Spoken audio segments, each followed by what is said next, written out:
AB news पहलको यो विशेष श्रृङ्खलामा स्वागत छ। आदरणीय दर्शकवृन्द, म सुशील पाण्डे।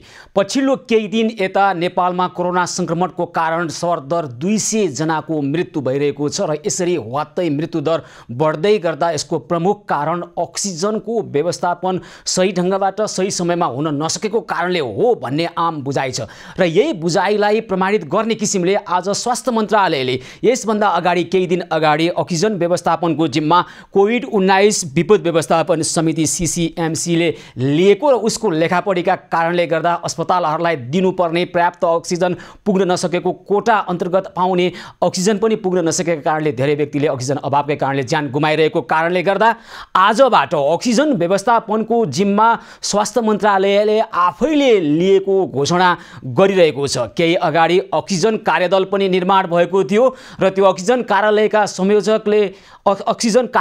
संयोजकले हामीसँग प्रत्यक्ष जोडिएर भन्दै हुनुहुन्थ्यो, अब अस्पतालमा चाहिए जति अक्सिजन पुर्याउनका लागि हामी तयारी अवस्थामा बसेका छौँ। उता निजी अस्पतालहरू यतिखेर कोटा प्रणाली अनुसार पनि पाउनुपर्ने, कोटा अन्तर्गत पाउनुपर्ने अक्सिजन पनि नपाएको गुनासो गर्दै विज्ञप्ति निकालेर भनिरहेका छन्, अब हामी बिरामीलाई उपचार गर्न सक्दैनौँ किनभने अक्सिजनको अभाव भइरहेको छ। उता हेर्ने हो भने सर्वसाधारण र अस्पताल बीच पनि अक्सिजन सिलिन्डर खोसाखोस भइरहेको छ।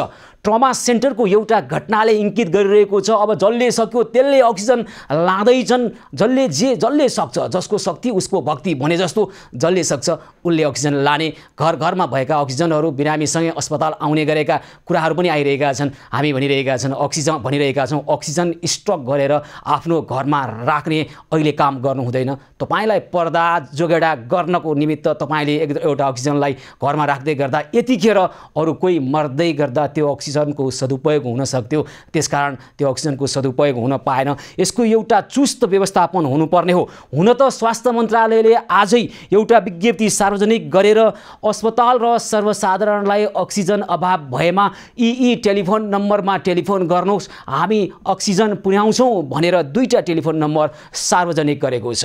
एउटा छ 98 513 10 581, 98 513 10 581 र अर्को छ 98 513 10 584। यसमा टेलिफोन गर्नुभयो भने तपाईँलाई अस्पताललाई अथवा सर्वसाधारणलाई अक्सिजनको अभाव भएको छ भने अक्सिजन पुर्याउने काम हामी गर्छौँ र 24 घण्टाको यो हटलाइन हो भनेर स्वास्थ्य मन्त्रालयले भनिरहेको छ। तपाईँहरूलाई पनि यदि अक्सिजनको अभाव छ, अस्पतालमा उपचार गराइरहनुभएका व्यक्तिहरूलाई अस्पतालको अक्सिजनको अभाव छ भने कृपया स्वास्थ्य मन्त्रालयले सार्वजनिक गरेको दुईवटा टेलिफोन नम्बर 98 513 10 581, 98 513 10 581 र 98 513 10 584 मा टेलिफोन गरेर तपाईँले अक्सिजनको माग गर्न सक्नुहुन्छ। अत्यावश्यक आवश्यकता परेको अवस्थामा तपाईँले यो दुईटा टेलिफोन नम्बरमा टेलिफोन गर्न सक्नुहुन्छ।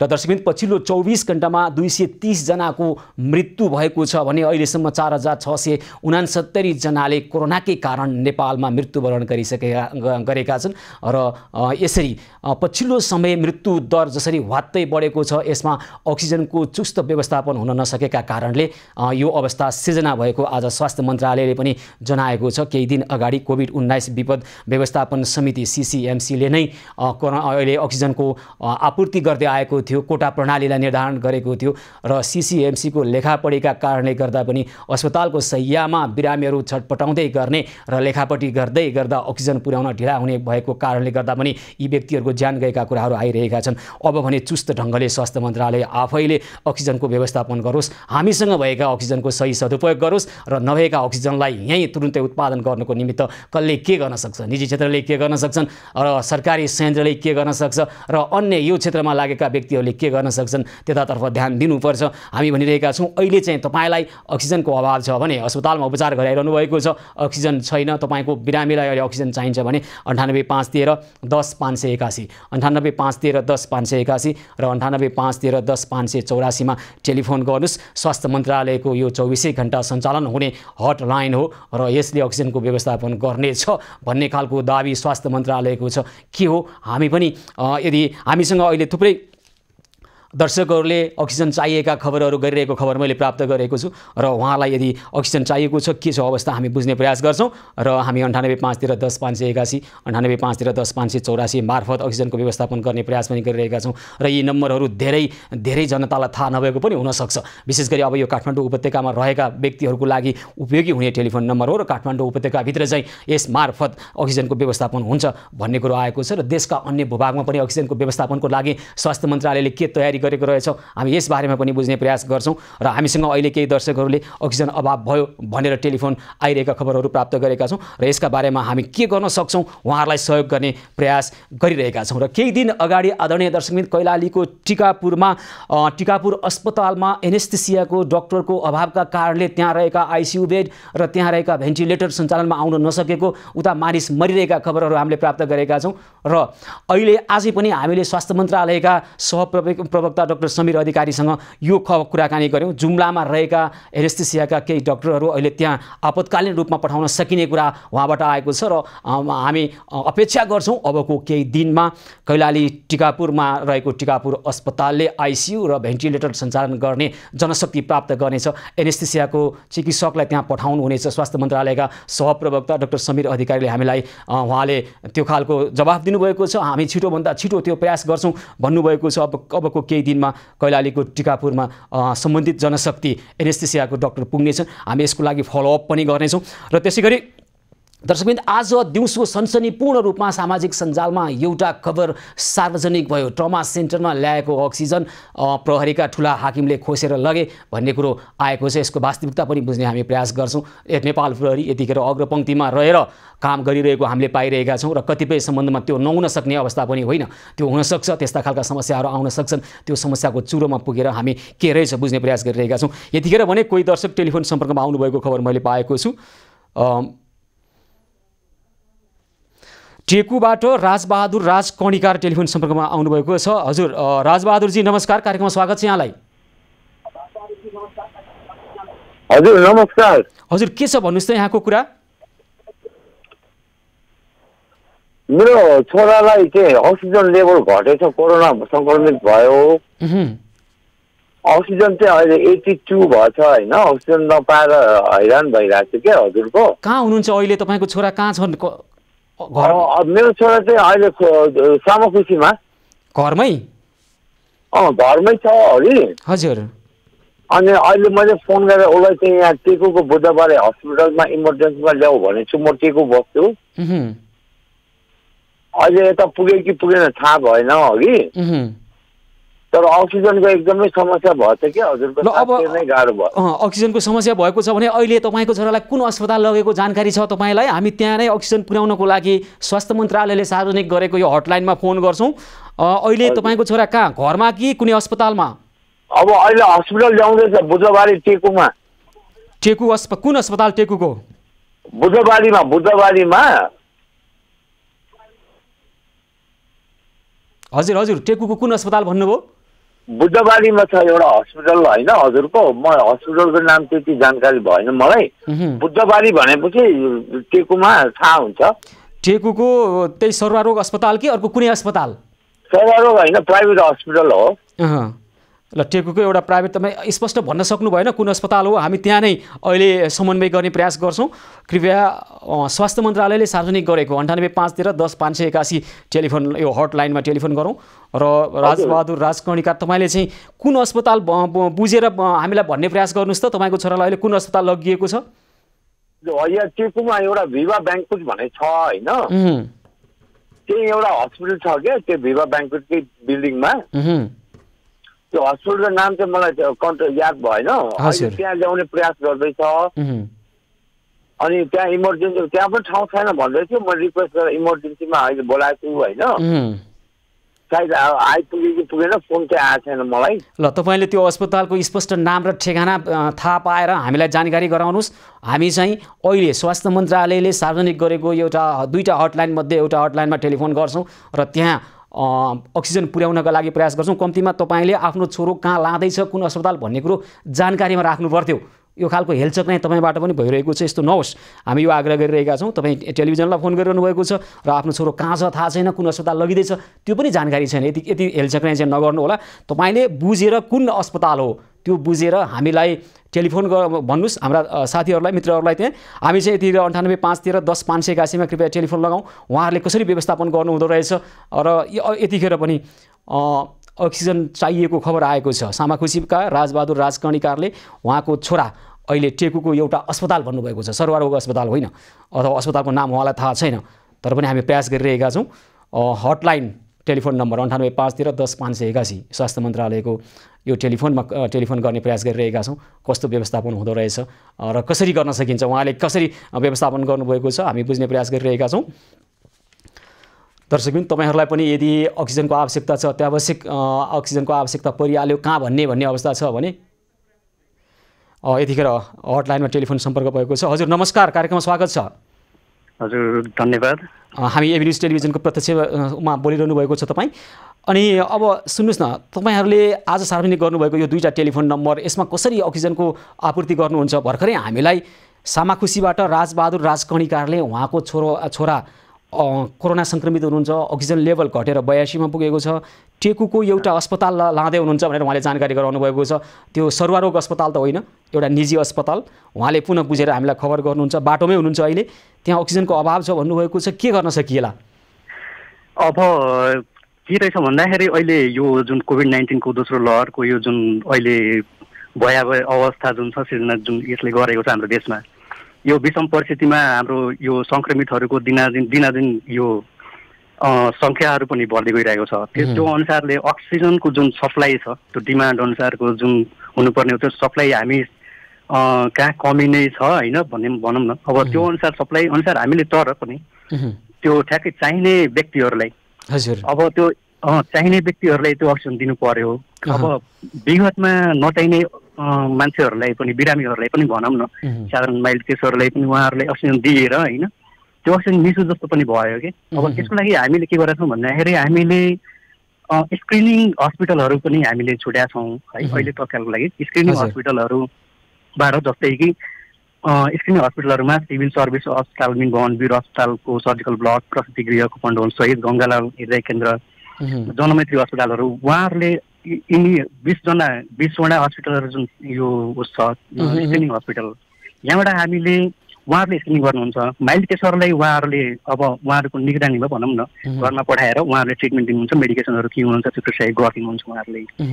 अब उहाँबाट एडमिट हुने खालका अब क्रिटिकल केसहरू हजुर होइन यस्तो अहिले के भइरहेको छ भने अस्पतालहरूले चाहिँ बिरामी ल्याउँदाखेरि कतिले आफै व्यवस्थापन गर्नु, अक्सिजनको हामी व्यवस्थापन गर्न सक्दैन भनेर भनिरहनु भएको छ होइन। अनि कतिपयले चाहिँ अब अहिले हामीसँग आउनुभएको प्रत्यक्ष सम्पर्कमा आउनुभएको राजबहादुर राजकर्णिकारको छोरा, यतिखेर उहाँको अक्सिजन लेभल 82 मा झरिसकेको छ। छिटोभन्दा छिटो अस्पताल लान खोज्दाखेरि टेकुको सर्वरोग अस्पतालले अहिले नल्याउनु भनेको भन्ने कुरा छ। त्यसै गरी टेकुको एउटा चिनेकै अस्पतालमा उहाँहरू लाँदै हुनुहुन्छ, निजी क्षेत्रको अस्पतालमा, त्यहाँ पनि अक्सिजन छैन। अक्सिजनको व्यवस्थापनको लागि अब तपाईँहरूसँग भर पर्नु भएको छ, यसको लागि समन्वय गर्न सक्नुहुन्छ कि सक्नुहुन्न तपाईँहरू? हजुर अब त्यही कुरा मैले हजुरलाई प्रश्न गर्न के खोजेँ भन्दाखेरि अब अस्पतालमा उहाँहरू अब एक त उहाँहरूले सम्झौता जसले गर्नुभएको छ होइन, उहाँहरूले अब त्यो बेड अनुसार जस्तै कि आइसियुमा कति चाहियो होइन, एसडियुमा कति चाहियो अथवा बेड क्यापेसिटी कति हो, उहाँहरूले बिरामी चाहिँ कति। अहिले चाहिँ हामीलाई एउटा चाहिएको छ, उहाँहरूसँग अक्सिजन छैन, अस्पतालले पनि अक्सिजन छैन भनेर उहाँलाई जानकारी गराउँदै पनि अहिले अस्पताल लाँदै हुनुहुन्छ, त्यहाँ ती बिरामीलाई बचाउनु छ। यसको लागि तपाईँले एउटा टेलिफोन नम्बर टिपेर उहाँसँग समन्वय गर्न सक्नुहुन्छ? हजुर त्यो त हामी गरिरहेछौँ, त्यो हाम्रो हटलाइनबाट पनि गरिराख्नु भएको छ। 1133 जुन नम्बर छ। ल मलाई तपाईँले एउटा टेलिफोन नम्बर टिप्नुहोस् त।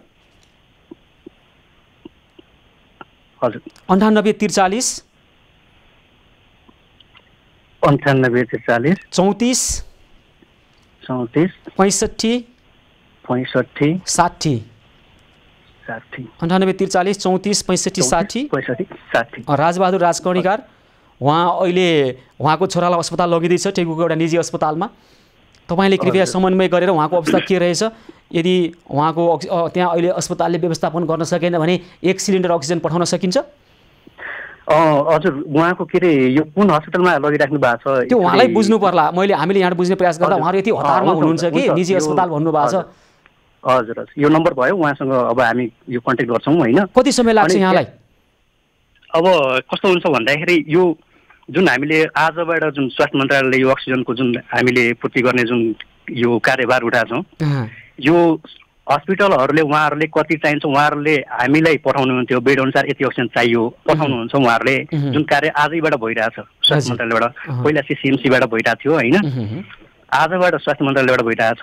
अब आजबाट उहाँहरूले के गर्नुहुन्छ भने कति बिरामी हुनुहुन्छ त्यो बिरामीको उहाँहरूले अपडेट हामीलाई मेल गर्नुहुन्छ अनि उहाँहरूले माग गर्नुहुन्छ यो यति हामीलाई चाहियो भनेर, अनि त्यो अनुसार हामीले उहाँहरूलाई अक्सिजन दिन्छौँ। यो त लेखापढीमै समय लाग्ने रहेछ नि त सर, यो के गरे भन्नुहोस् त। अहिले यतिखेर अक्सिजन चाहिएको छ, अब उहाँले माग फार्म कहिले गर्ने, तपाईँहरू कहाँ कहिले आउने, भोलि शनिबार बिदा होला, यतिखेर अब त हटलाइन उठाइरहनु भएको छ, तर पनि यतिखेर अक्सिजन पुग्दैन भने किन उठाइराखे? भोलि नै माग फार्म भर्थे, पर्सि माग फार्म भर्थे, त्यतिखेर यो व्यक्तिको मृत्यु पनि भइसक्यो हुनसक्छ होइन। यो भएन क्या, यो भएन। मैले भनेको चाहिँ अहिले एकजना मान्छे अक्सिजन नपाएर मर्दैछ भन्ने खबर हामी कहाँ आयो। 1 सिलिन्डर अक्सिजन सम्बन्धित त्यहाँ अस्पतालमा बुझ्नुहोस् छ भने अस्पतालले समन्वय गर्छ, होइन भने तपाईँहरू पठाउनुहोस्। होइन उहाँ अब त्यो समन्वय त हामी गर्छौँ होइन, उहाँलाई अब कहाँबाट सप्लाई गर्ने, कहाँबाट त्यो उहाँलाई बचाउने त्यो समन्वय त हामी गर्छौँ। त्यो बाटो भयो। ल यसो गरौँ न, टेलिफोन राखौँ है सर, त्यहाँ समन्वय गरौँ, केही समयपछि तपाईँसँग कुराकानी गर्छौँ, पुनः हामी हुन्छ फेरि फोन गर्छौँ।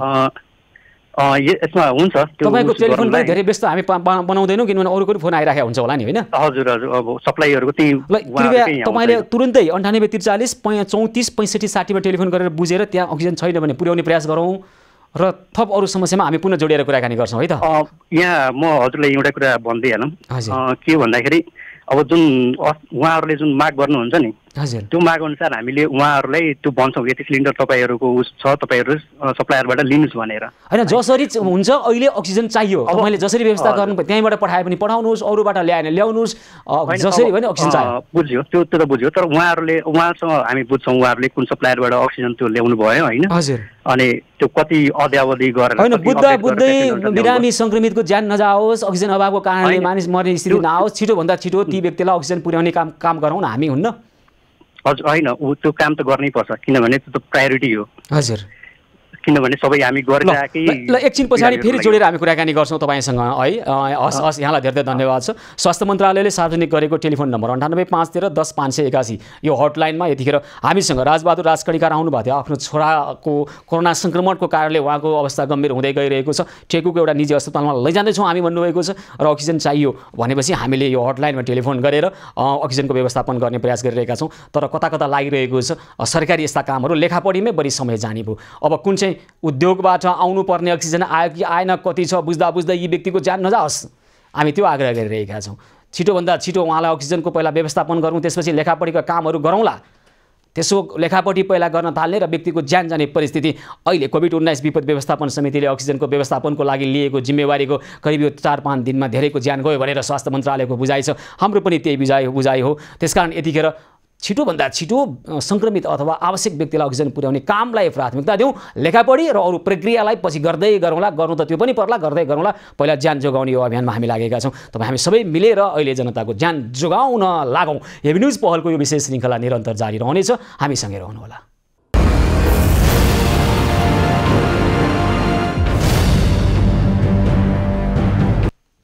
एभी न्युज पहलको विशेष श्रृङ्खलामा पुनः स्वागत छ आदरणीय दर्शकवृन्द। यतिखेर कोरोना सङ्क्रमितका अस्पतालमा उपचार गराइरहेका बिरामी कुरुवाहरूबीच अक्सिजन सिलिन्डरको खोसाखोस भइरहेको छ।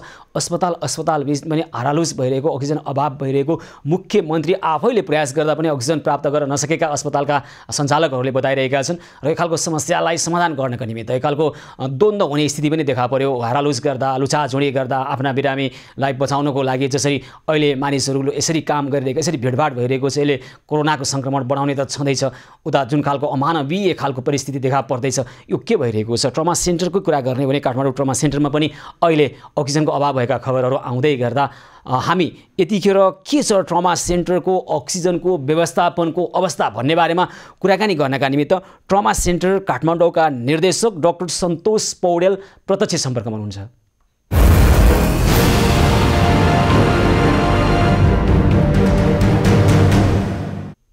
डाक्टर पौडेल नमस्कार, कार्यक्रममा स्वागत छ यहाँलाई। नमस्कार। के छ अहिले अब ट्रमा सेन्टरले कोरोना सङ्क्रमितहरूको उपचार गर्दै गर्दाखेरि अक्सिजनको अभाव भइराख्या भन्ने खबर आछ, हुन त यो सबैतिरको समस्या हो, कसरी व्यवस्थापन गरिरहनु भएको छ? होइन, यो हामीसँग रहेको यो लिक्विड अक्सिजन ट्याङ्क चाहिँ अस्ति बुधबार चाहिँ अलिकति सकियो। त्यसपछि बिचमा 2 दिन हामीलाई अलिकति गाह्रो हो। त्यो राति चाहिँ फेरि लिक्विड आइपुग्यो इन्डियाबाट र भएको छ। अब हामीलाई 3 दिन जतिलाई अलिक सहज छ। गाह्रो भयो भन्नुभयो दिनको होइन, त्यो गाह्रो हुँदाखेरि कतिजनाको ज्यान गयो त अक्सिजनको अभावका कारणले? अक्सिजन अभाव चाहिँ हामीले पूर्ण रूपमा अभाव हुन त दिएनौँ। हामी धेरै दौडधुप गऱ्यौँ, धेरै कसरत गऱ्यौँ र हाम्रो हस्पिटलमा अक्सिजनको सप्लाई नै बन्द हुने स्थिति आएन। तर हामीले त्यो धेरै मेहनत गरेर त्यो जुटाउनु पर्ने स्थिति चाहिँ रह्यो। हजुरको भनाइ। हजुर, अब अहिले चाहिँ के छ? अब अहिले चाहिँ अक्सिजनको व्यवस्थापन भएको हो, त्यहाँका सङ्क्रमितहरूलाई अक्सिजन अभावकै कारणले ज्यान गुमाउनु पर्ने परिस्थिति छ कि छैन? अहिले छैन, अब छैन। अहिले हामी चाहिँ अब अहिले हामीसँग कन्टिन्युस सप्लाई अफ अक्सिजन भन्छ। हामी अक्सिजनलाई निरन्तर दिन सक्ने स्थितिमा छौँ। तर के हो भन्दाखेरि अहिलेको परिस्थिति भनेको यो डिमान्ड जुन अक्सिजनको डिमान्ड जति यदि धेरै हाई भइसकेको छ कि त्यो सप्लाई मेन्टेन गर्न सबैलाई गाह्रो हो। हाम्रो हस्पिटललाई 1 महिनालाई पुग्ने अक्सिजन अहिले हाम्रो 5 दिनमा सकिन्छ। त्यो डिमान्ड बढेको छ। समग्र देशभरि नै डिमान्ड बढेको हिसाबले यो ठुलो सङ्कट आइपरेको हो जस्तो लाग्छ। होइन, समस्या माग बढेका कारणले पनि हो, व्यवस्थापन चुस्त नहुँदा पनि त्यो समस्या आएको हो। जस्तै के भइरहेको छ भने एउटा उद्योगबाट जसले अक्सिजन लान्थे आवश्यकताको आधारमा होइन, जो पहिला पुग्यो उसलाई पठाइराखिएको छ। कसैको बिरामी मरिराखेको छ, 1 घन्टापछि पुर्याउँदा नि हुन्छ भने त्यो अस्पतालले यो अस्पताललाई देऊ, म पछि लैजाउँला भनिरहेको छैन। यस्तै समस्या देखियो तपाईँको अस्पतालमा पनि। हेर्नुहोस् है, ट्रमा सेन्टरमा पनि तपाईँहरूले ल्याएको अक्सिजन प्रहरीको अस्पतालतिर लगेका कारणले तपाईँले एउटा सामाजिक सञ्जालमा एउटा स्ट्याटसै लेख्नुभयो, त्यसले खालको हङ्गामा खालको अवस्था सिर्जना पनि गर्यो है। त्यसको वास्तविकता के हो त्यो बताइदिनुहोस् त। होइन, त्यसको वास्तविकता त हजुरहरूले जे बुझ्नुभयो। अब हामीलाई जस्तै अरू हस्पिटललाई पनि गाह्रो भइरहेको थियो। अब हाम्रोमा अब आउला भनेर कुरेको बेलामा अर्कै हस्पिटलमा गइसकेपछि त्यो स्वाभाविक मानवीय सङ्कटै आउने कि भन्ने चिन्ताले मैले एउटा त्यो कुरा लेखेँ। ठिक छ, तपाईँले यो लेखेको कुरा त गलत होइन, तर हेर्नुहोस् त समझदारीको अभाव, समन्वयको अभाव, तपाईँको आफ्नो बिरामीलाई जोगाउनको लागि तपाईँले जुन पहल गर्नुभयो त्यो आफ्नो ठाउँमा तपाईँको ठिकै छ। अब नेपाल प्रहरीको अस्पतालले पनि लगायो भन्ने कुरो छ। एकैछिनपछि हामी नेपाल प्रहरीका केन्द्रीय प्रहरी प्रवक्ता बसन्त बहादुर कुँवरसँग जोडेर कुराकानी गर्छौँ। यो खालको असमझदारी हुनु भएन। नेपाल प्रहरीले अहिले धेरै ठाउँबाट त्यसै रहेका अक्सिजन सिलिन्डरहरू खोजेर सरकार अथवा सम्बन्धित निकायमा बुझाइराखेको छ। नेपाल प्रहरी यतिखेर अग्रपङ्क्तिमा रहेर काम गरिरहेको छ। तर यस्ता खालका समस्या र असमझदारीले कुनै संस्थाप्रति नकारात्मक छवि निर्माण हुने पनि हुन्छ। महत्त्वपूर्ण कुरो त बिरामी बचाउनु हो तपाईँ हामी सबैको यतिखेर होइन। त्यो अक्सिजन तपाईँको अस्पतालमा ल्याउँदा बिरामी बस्थ्यो भने अर्को पक्षले समझदारी गरेको भए पनि हुन्थ्यो, अथवा अर्को पक्षलाई अत्याधिक आवश्यकता थियो भने तपाईँहरूको बिचमा समझदारी हुनुपर्थ्यो, समन्वय हुनुपर्थ्यो। हामी मात्र यति भनिरहेका छौँ। धन्यवाद सर। हुनुपर्ने नि त्यही हो। अब यो प्रणालीलाई अलिक वैज्ञानिक बनाउँ भन्ने सबैको आग्रह छ, त्यो अब होला। ल, अब यसमा अलिकति तपाईँ हामी सबै मिलेर समन्वय गरौँ, समझदारीपूर्ण, सुझबुझपूर्ण, विवेकपूर्ण ढङ्गबाट काम गर्नुपर्ने अवस्था छ है त डाक्टर सन्तोष पौडेल? हस् हजुर, हस्, धेरै धेरै धन्यवाद। ट्रमा सेन्टर काठमाडौँका निर्देशक डाक्टर सन्तोष पौडेल यतिखेर हामीसँग कुराकानी गर्दै हुनुहुन्थ्यो। उहाँहरूको अस्पतालमा जुन उद्योगबाट कोरोना सङ्क्रमितहरूको लागि अहिले अक्सिजन आइरहेको छ, त्यसै गरी नेपाल प्रहरीको अस्पतालमा पनि जाने गर्थ्यो र त्यस कारणले गर्दा असमझदारी आएका कुराहरू आइरहेका छन्। यसको बारेमा वास्तविकता हामी बुझ्ने प्रयास गरिरहेका छौँ। नेपाल प्रहरीका केन्द्रीय प्रहरी प्रवक्ता बसन्त बहादुर कुँवरसँग जोडिएर कुराकानी गर्छौँ। आखिर ट्रमा सेन्टरको यो घटना के भएको हो, सामाजिक सञ्जालमा एक खालको जुन खालको अहिले परिस्थिति निर्माण भएको छ, के कारणले भएको छ, यस्तो खालको समस्या भोलि नआओस्। एउटै उद्योगबाट जुन जुन अस्पतालमा अक्सिजनहरू गइरहेका छन्, ती अस्पतालमा अक्सिजन जाँदै गर्दा कुन चाहिँ अस्पतालमा चाहिँ अहिले बिरामी तत्काल अक्सिजन नपाएका कारणले मर्दैछन्, अथवा सबभन्दा अत्यावश्यक अस्पताल अक्सिजन पुर्याइहाल्नुपर्ने अस्पताल कुन हो, त्यो कुरालाई पहिला निर्धारण गरेर त्यहाँ पुर्याउँ अक्सिजन। त्यसपछि दोस्रो प्राथमिकता क्रम, तेस्रो प्राथमिकता क्रम, चौथो प्राथमिकता क्रम तोकेर अक्सिजन उद्योगबाट अक्सिजन जाने हो भने केही समयको कारणले, केही मिनटको ढिला आयो अक्सिजन भन्ने आधारमा कसैले ज्यान गुमाउन नपरोस्, हामी यो भनिरहेका छौँ। यतिखेर नेपाल प्रहरीका केन्द्रीय प्रहरी प्रवक्ता बसन्त बहादुर कुँवर हाम्रो टेलिफोन सम्पर्कमा हुनुहुन्छ। हजुर बसन्तजी नमस्कार, कार्यक्रममा स्वागत छ यहाँलाई। नमस्ते हजुर। सर्वप्रथम नेपाल प्रहरीले अग्रपङ्क्तिमा रहेर अहिले जे काम गरिरहेको छ यसको लागि हामी हाम्रा दर्शकहरूको तर्फबाट हार्दिक आभार व्यक्त गर्छौँ।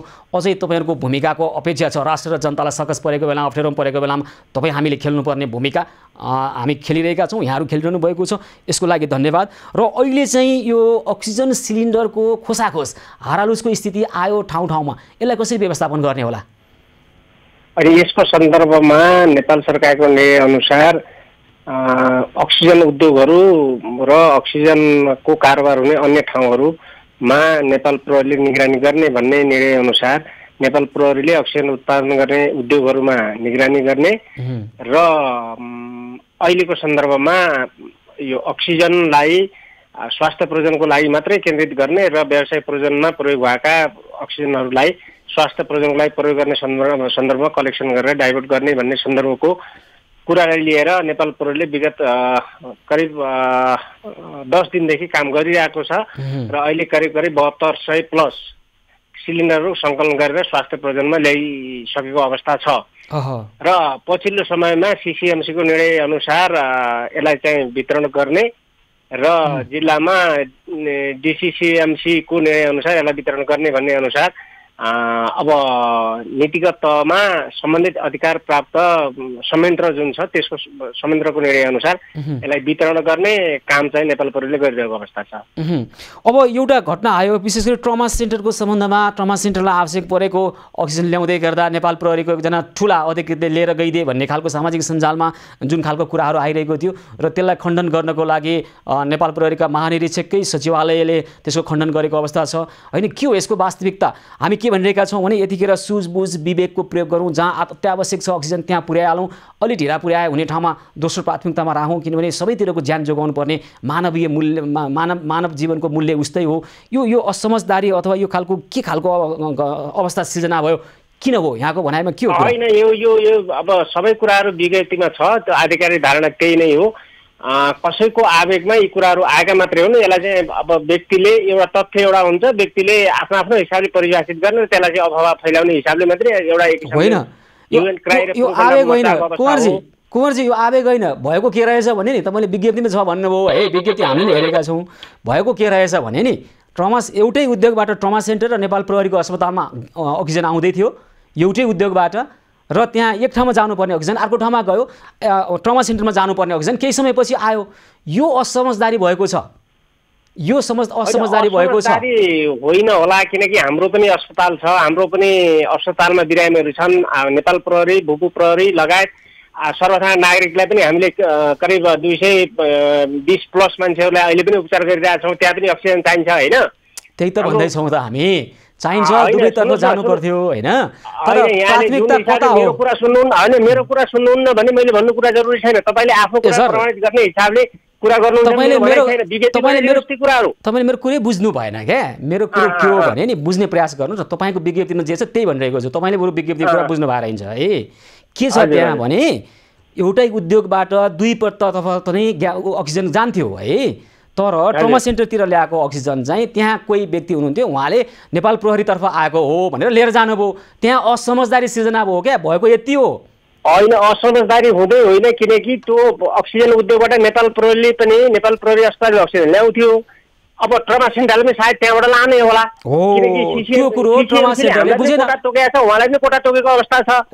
त्यस कारणले नेपाल प्रहरीको मान्छे त्यहाँ थियो, त्यो मान्छेले आफ्नो कोटा अनुसारको अक्सिजन ल्याउने हिसाबमा त्यहाँ लाइनमा थियो, त्यो ल्यायो। अब यो कुरा ट्रमा सेन्टरले बुझेन, बुझाइदिनु पर्थ्यो त्यहाँ। होइन, यसमा चाहिँ आवश्यक थियो त्यहाँ पठाइदिनु पर्थ्यो भन्दा पनि संयुक्त रूपमा लाग्नुपर्छ, किनकि यो कोरोना महामारीको कुरालाई नियन्त्रण गर्न, यसलाई न्यूनीकरण गर्न र यो संक्रमणबाट संक्रमित भएका व्यक्तिहरूको नागरिकहरूको ज्यान जोगाउनलाई चाहे स्वास्थ्य होस् चाहे सुरक्षाकर्मी होस्, यो सबै निकाय लाग्नुपर्छ। यसले एउटा निकायले अर्को निकायलाई दोष लगाएर पन्छिने भन्दा पनि ती कुराहरू त्यसरी नआएको भए हुन्थ्यो भन्ने नै हो। तर त्यही हिसाबले त हामीले विज्ञप्ति निकालेका पनि छौँ र अझै पनि हाम्रो केही कुरा छैन। हामी पनि नागरिकको चाहिँ ज्यान बचाउने हिसाबले नै अहोरात्र खटेका छौँ र विभिन्न हिसाबले खटेका छौँ र स्वास्थ्यकर्मीहरू पनि खट्नु भएको छ।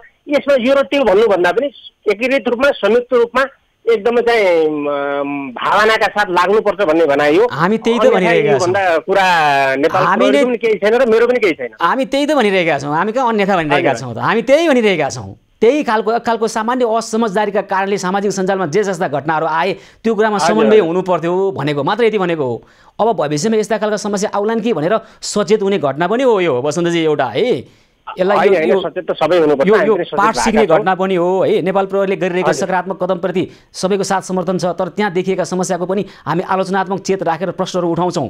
कुनै पनि निकायले गरेका सकारात्मक कामप्रति समर्थन र नकारात्मक कामहरू अथवा केही असमझदारी देख्यो भने त्यसलाई सल्ट्यौँ भन्ने हाम्रो आग्रह हो, अन्यथा केही पनि होइन। अब भविष्यमा यो कुरा जे कुरा राख्नुभयो त्यो कुरा सही हो, विकिटिभले पनि भनेको छ र मैले पनि त्यो कुराहरू भने।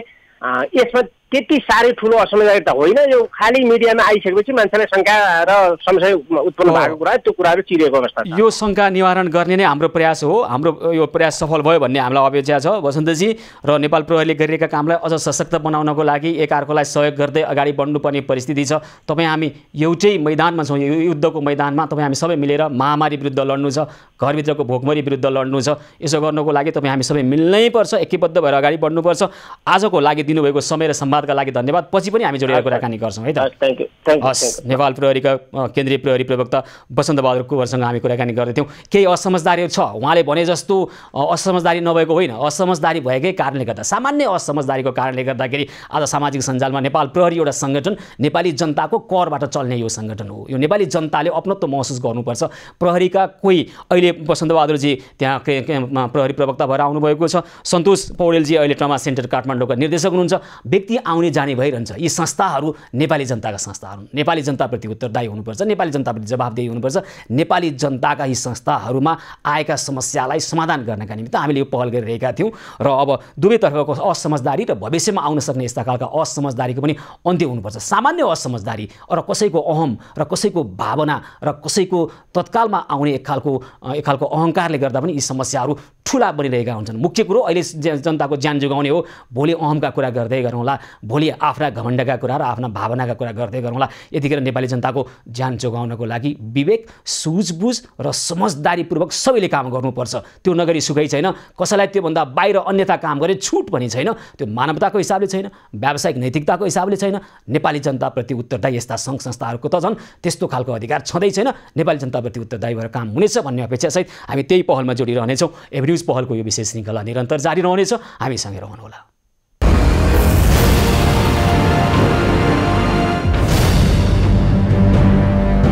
एभ्री न्युज पहलको विशेष श्रृङ्खलामा पुनः स्वागत छ। आदरणीय दर्शकवृन्द, अहिले कोरोना सङ्क्रमितहरूलाई अक्सिजनको अभाव हुनुका कारण यसअगाडि अस्पतालहरू निर्माण हुँदै गर्दा अक्सिजनको व्यवस्थापन गर्नको लागि अस्पताल नै जिम्मेवार बन्ने खालका कानुनी र ऐनगत प्रावधानहरू राखिदिएका भए त्यतिखेर सघन ढङ्गबाट भएका छन् कि छैनन् यी कामहरू र अक्सिजन छ कि छैन, त्यहाँ अक्सिजनका प्लान्टहरू बनेका छन् कि छैनन् भन्ने किसिमबाट सम्बन्धित निकायले ध्यान दिन सकेको भए र कतिपय अवस्थामा त केही अस्पतालहरूमा अक्सिजन प्लान्टका लागि सरकारले विनियोजन गरेका रकम, विभिन्न ठाउँबाट दाताहरूबाट आएका रकमहरू पनि ब्याङ्कमा राखेर बरु त्यसको ब्याज लिने तर अक्सिजन प्लान्ट निर्माण नगर्ने खालका खबरहरू अहिले सार्वजनिक भइरहेको छ। यस्तै भइरहेको छ पोखरा स्वास्थ्य विज्ञान प्रतिष्ठानमा 2073 सालमै 200 सिलिन्डर अक्सिजन उत्पादन हुने गरी प्लान्ट बनाउने गरी त्यहाँ 64 लाख रुपियाँ बजेट पनि छुट्याइएको थियो, तर अहिलेसम्म अक्सिजन प्लान्ट बन्न सकेको छैन र त्यसकारण अहिले अक्सिजनको अभाव भोग्न बाध्य छन् पोखरा स्वास्थ्य विज्ञान प्रतिष्ठानका त्यहाँ अहिले उपचाररत व्यक्तिहरू र सङ्क्रमितहरू र विशेष गरी पोखरा निवासी, कास्की निवासी व्यक्तिहरूलाई अहिले जुन खालको अक्सिजनको अभावको अवस्था, त्रास छ, डर छ, त्यो नहुन सक्थ्यो यदि पोखरा स्वास्थ्य विज्ञान प्रतिष्ठानले समयमै ध्यान दिएर अक्सिजन प्लान्टका निमित्त आएको रकम सही सदुपयोग गर्न सकेको भए यस्तो अवस्था आउँदैन थियो। आखिर के भइरहेको हो? किन पोखरा स्वास्थ्य विज्ञान प्रतिष्ठानमा 64 लाख रुपियाँ केही 73 सालमै गएको 64 लाख रुपियाँ अरू थपथाप गर्न सकिन्थ्यो, दाताहरूबाट रकम खोज्न सकिन्थ्यो, अक्सिजन प्लान्ट त्यहाँ निर्माण हुन सक्थ्यो, के कारणले ढिलाइ भएको हो? यसबारेमा कुराकानी गर्नका निमित्त हामीसँग हुनुहुन्छ पोखरा स्वास्थ्य विज्ञान प्रतिष्ठानका उपकुलपति प्राध्यापक डाक्टर डुक बहादुर छेत्री।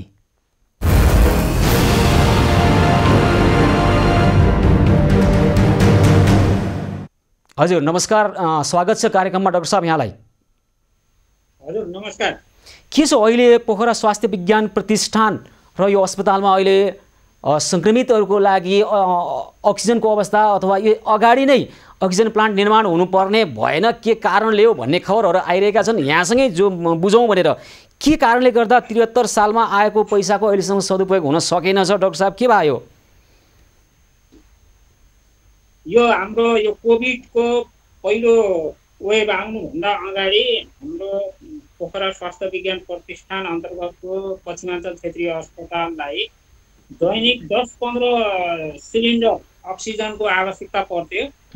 त्यस अनुसार हामीले त्यसै अनुसार नै ठेक्कापट्टा गरेर हामीले यहाँको अक्सिजन प्लान्ट, प्राइभेट अक्सिजन प्लान्टबाट हामीले हाम्रो अक्सिजन आपूर्ति गरिराखेका थियौँ। र अहिले यो 2072 को भूकम्पपछि हाम्रो हस्पिटलको रिट्रोफिटिङ गर्ने कार्यक्रम जुन जिआइडीले बेलायतको सहयोगबाट सञ्चालन गर्ने जुन प्रोजेक्ट चाहिँ सुरु भयो, त्यो प्रोजेक्ट अन्तर्गत हामीले अक्सिजन प्लान्ट पनि राख्ने एउटा कार्यक्रम हामीले फिक्स गऱ्यौँ र त्यसै अनुसारको टेन्डर चाहिँ भएको थियो। त्यो टेन्डरको प्रक्रियाहरू सबै गर्ने हाम्रो शहरी विकास तथा भवन निर्माण कार्यालयबाट भएको हो। र 1 वर्ष अगाडि नै हामीले अक्सिजन प्लान्टको लागि हामीले ठेक्का दिइसकेको हो र विभिन्न रिट्रोफिटिङ कार्यक्रम प्रोजेक्टको लागि विभिन्न कामहरू गर्ने क्रम, अक्सिजनको काम, अक्सिजन जुन प्लान्टको काम हो अलिकति त्यो पछाडि राखियो। जब कोभिडको महामारी पहिलो लहर चाहिँ फर्स्ट लहरमा कोभिडको महामारी आयो, अक्सिजन हामीलाई चाहिन्छ, अक्सिजन प्लान्ट चाहिन्छ भन्ने हामीले महसुस गऱ्यौँ। त्यसपछि अक्सिजन प्लान्ट राख्ने कार्यक्रमलाई अगाडि ल्याइयो। गत माघ महिनामा त्यसलाई हामीले अक्सिजन प्लान्ट राखिदिन पर्यो, अरू काम छोडेर भए पनि त्यो काम अगाडि गरिदिन पर्यो हजुर गरेका थियौँ।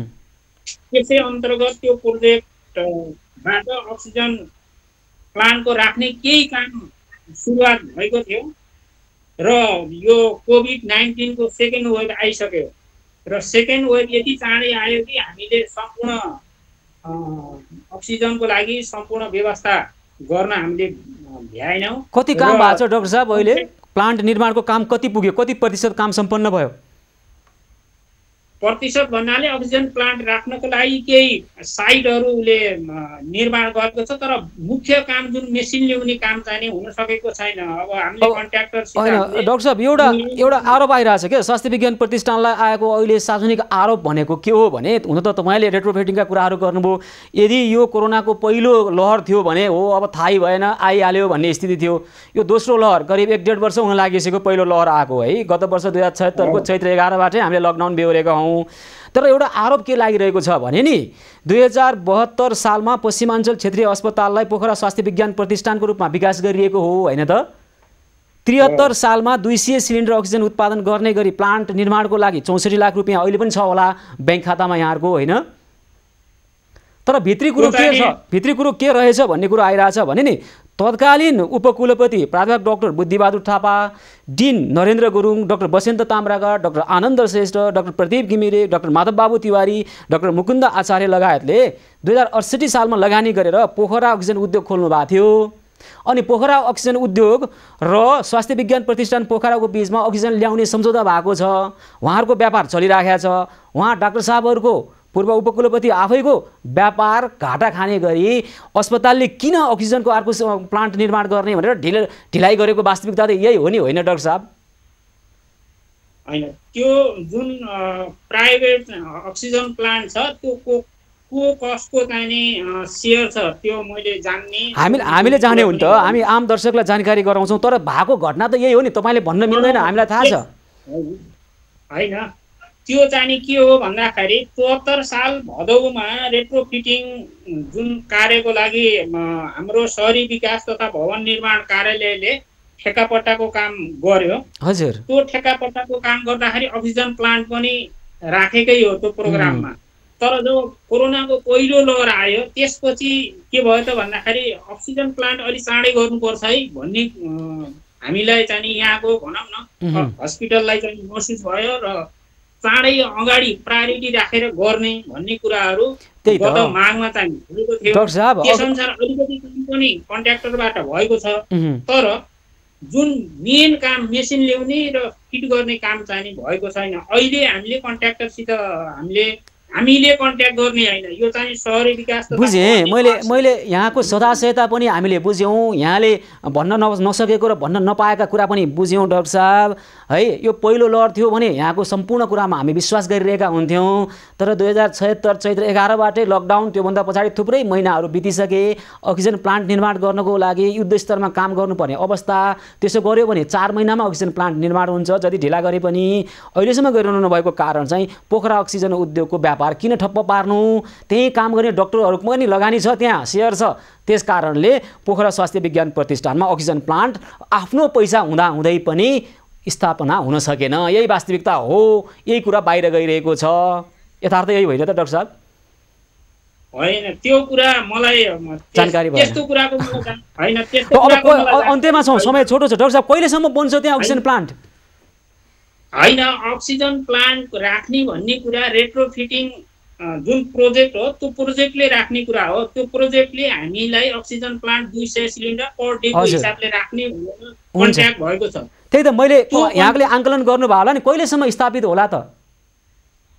अब उसले 4 महिना, अहिले हामी अस्ति पनि हामीले भिडियो कन्फरेन्स गरेका थियौँ कन्ट्र्याक्टरसित र जिएसआइडी को पदाधिकारीहरूसित, सहरी विकासको इन्जिनियर साहबहरूसित हामीले अस्ति नै हामीले अनलाइन कन्फरेन्स गरेका थियौँ। उहाँहरूले कहिलेसम्म गर्नुहुन्छ त भनेर कन्ट्र्याक्टरलाई हामीले सोधेका थियौँ। उहाँले 4 महिना लाग्छ अब है। हुन्छ, ल हस्, छिटोभन्दा छिटो गर्ने प्रयास होस्, हाम्रो शुभेच्छा छ। यहाँलाई धेरै धेरै धन्यवाद छ डाक्टर साहब। हजुर, धेरै धन्यवाद छ। हस्, पोखरा स्वास्थ्य विज्ञान प्रतिष्ठानका उपकुलपति प्राध्यापक डाक्टर ढुकबहादुर छेत्री यतिखेर हामीसँग कुराकानी गर्दै हुनुहुन्थ्यो। हेर्नुहोस् त आदरणीय दर्शकवृन्द, अवस्था यस्तो छ। पोखरा स्वास्थ्य विज्ञान प्रतिष्ठानमा अक्सिजन प्लान्ट स्थापना गर्ने पैसा हुँदै पनि त्यहाँकै चिकित्सक र पूर्व उपकुलपतिको अर्को उद्योग छ, पोखरा अक्सिजन उद्योग, र त्यहाँबाट ल्याएर अहिले व्यापार चलिरहेको छ। उहाँहरूको व्यापार सुकाउने गरी पैसा छ, तर पनि पोखरा स्वास्थ्य विज्ञान प्रतिष्ठानमा अक्सिजन प्लान्ट निर्माण हुन सक्दैन। यो हो देशको परिस्थिति, यो हो देशको यथार्थ, र यो यथार्थलाई परिवर्तन गर्नु छ, जनताको ज्यान जोगाउनु छ। एभी न्यूज पहल निरन्तर जारी रहनेछ, हामीसँगै रहनुहोला। एभी न्यूज पहलको यो विशेष श्रृङ्खलामा पुनः स्वागत छ आदरणीय दर्शकवृन्द। यतिखेर विभिन्न अस्पताललाई अक्सिजनको अभाव भएका कारणले बिरामीको उपचार गर्न नसक्ने खालको परिस्थिति सिर्जना भइरहेको हामीलाई खबर प्राप्त भइरहेको छ। र यसै सिलसिलामा हेटौँडा अस्पतालका अध्यक्षले आज उहाँले आफूले भोगेका समस्याहरू राखिरहनु भएको छ। मुख्यमन्त्री नै लाग्दा पनि धेरै ठाउँबाट प्रयास गर्दा पनि अक्सिजन पाएनौँ समयमा, र अक्सिजन अभावका कारणले अहिले निकै गम्भीर परिस्थिति सिर्जना हुन्छ सक्छ भन्ने खालका खबरहरू भइरहेका छन्। आखिर अहिले यतिखेर हेटौँडा अस्पतालको अवस्था के छ? मदन भण्डारी स्वास्थ्य विज्ञान प्रतिष्ठान अथवा हेटौँडा अस्पतालको अहिलेको परिस्थिति के छ, र अक्सिजनको जोहो भयो कि भएन, र भविष्यमा यस्ता खालका समस्या आउन नदिनका लागि के गर्न सकिन्छ? यतिखेर अस्पताल सञ्चालक, अस्पताल व्यवस्थापन समितिका अध्यक्ष लगायतका व्यक्तिहरू अस्पतालमा अक्सिजनको अभाव हुँदै जाँदाखेरि अबको केही घण्टाभित्र अक्सिजनको व्यवस्थापन गर्न सकिएन भने व्यक्तिहरूको, उपचाररत व्यक्तिहरूको, बिरामीहरूको मृत्यु हुने भएका कारण, डरका कारण उहाँहरू अक्सिजन खोज्नलाई लागिरहनु भएको छ। यो हदसम्मको समन्वयको अभाव किन भइरहेको छ? सम्बन्धित निकायले यस्ता खालका अस्पतालहरूमा समयमै अक्सिजनको व्यवस्थापन गर्नको लागि ध्यान दिन सकिरहेको किन छैन? आखिर कारण के हो? हामी यो विषयमा बुझ्ने प्रयास गरिरहेका छौँ। यतिखेर अब हामी मदन भण्डारी स्वास्थ्य विज्ञान प्रतिष्ठान हेटौँडाका अध्यक्ष राजेश प्रसाईसँग जोडिएर कुराकानी गर्ने प्रयास गरिरहेका छौँ। केही समयपछि हामी झापातर्फ जान्छौँ। झापामा अहिलेको परिस्थिति के हो? त्यहाँ एक खालको अभियान चलेको छ, एकका लागि एक अभियान। यो अभियानको अवधारणा के हो, कसरी काम गरिरहेको छ, र यो अभियानलाई देशव्यापी बनाउनको लागि के गर्न सकिन्छ? हामी कुराकानी गर्नेछौँ केही समय पछाडि झापातर्फ गएर। यतिखेर भने मदन भण्डारी स्वास्थ्य विज्ञान प्रतिष्ठान हेटौँडा अथवा हेटौँडा अस्पतालका अध्यक्ष, सञ्चालक समितिका अध्यक्ष राजेश प्रसाई प्रत्यक्ष सम्पर्कमा हुनुहुन्छ।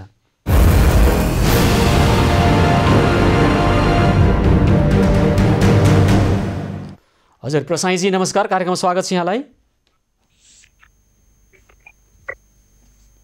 धन्यवाद। हजुर अहिले के छ हेटौँडा अस्पतालको स्थिति? अब अक्सिजनको अभाव भइरहेको भन्ने खबरहरू आइराखेको थियो। यो अभावलाई कसरी, यो समस्यालाई समाधान गर्नुभयो यहाँहरूले?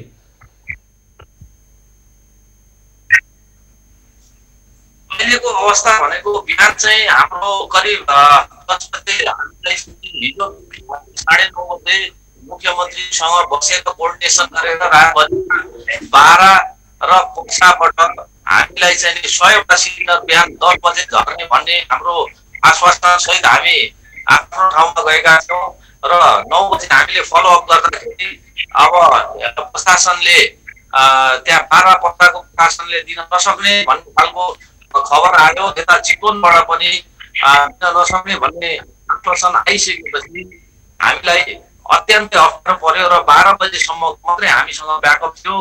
3 घण्टाको ब्याकअपमा हाम्रो मकवानपुर जिल्लामा अक्सिजन प्लान्ट भएको र 62 जना एसडियू आइसियू र हाई फ्लोमा चाहिँ राखेका बिरामीहरू जोखिममा पर्ने अवस्था भइसकेपछि हामीले बाध्य भएर हामीले विज्ञप्ति निकाल्नु पर्यो र भएका बिरामीहरूलाई हामीले सिन्धुली लगायत काठमाडौँ लगायत ठाउँहरूमा हामीले चाहिँ गर्नुपर्ने स्ट्राटेजी अप्नाउनै पर्ने अवस्था आइपर्यो र त्यही समयमा हाम्रो मिडियाकर्मीहरू साथीहरूले फोन गर्नुभएको थियो विज्ञप्ति निक्लिसकेपछि र त्यो विज्ञप्तिको असरले गर्दा केन्द्रदेखि लिएर सबैको यसमा ध्यानाकर्षण भएपछि अनि हाम्रो भातृबाट हाम्रो नेपाली सेनाले नेपाली सेना ल्याउनुभयो भने शिवम सिमेन्टले 10 वटा दिदीले 7 वटा ल्याइसकेपछि हामीलाई 37 वटा ब्याक भयो। 37 वटा सिलिन्डरले हामीलाई 3 घण्टाको अर्को ब्याकअप दियो र सँगसँगै पछि भादु रत्नले हाम्रो नेपाली सेना पठाएर दिउँसो 2-3 बजेतिर अर्को 50 वटा आयो। अब त्यस पछाडि भनेपछि तपाईहरुको पहलमा अहिले अक्सिजनको व्यवस्थापन भएर सम्भावित दुर्घटना टर्यो। अहिले संक्रमितहरूलाई अक्सिजन पुर्याउन सक्नु भएको छ हैन त? अलिकति राम्रो सुनिएन।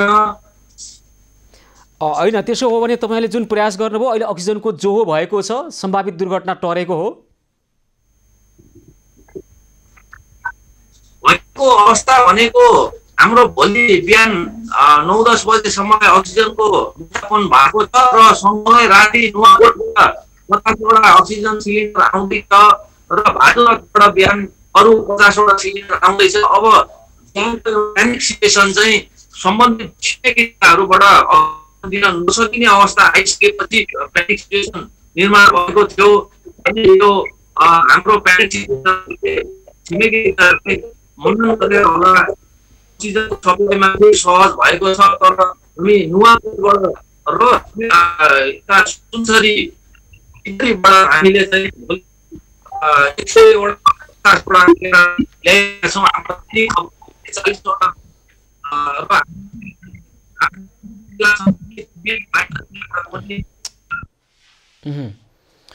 यहाँको आवाज अलि बुझ्न सकिराखेका छैनौँ प्राविधिक कारणले गर्दाखेरि। राजेश प्रसाई हुनुहुन्छ मदन भण्डारी स्वास्थ्य विज्ञान प्रतिष्ठान हेटौँडा अस्पतालका व्यवस्थापन समितिका अध्यक्ष हुनुहुन्छ। राजेश प्रसाई, आज दिउँसो उहाँहरूलाई जसरी अक्सिजनको अभाव भइरहेको थियो, विभिन्न तरिकाबाट अक्सिजन ल्याउने प्रयास गर्नुभयो र उहाँहरूले अक्सिजनको अभावका कारणले बिरामीको मृत्यु हुन सक्ने सम्भावना देखेको कारणले समयमै अन्य अस्पतालमा पठाउने प्रयास गरिरहनु भएको थियो। तर अक्सिजनको जोहो हुन सक्यो। मिडियाकर्मीका साथीहरू त्यसै गरी मिडियाकर्मीहरूले सहयोग गरेको कारणले अन्य कारणले गर्दा पनि सबैजना लाग्नुभयो र अक्सिजन जो हुन सक्यो भन्नु भएको छ।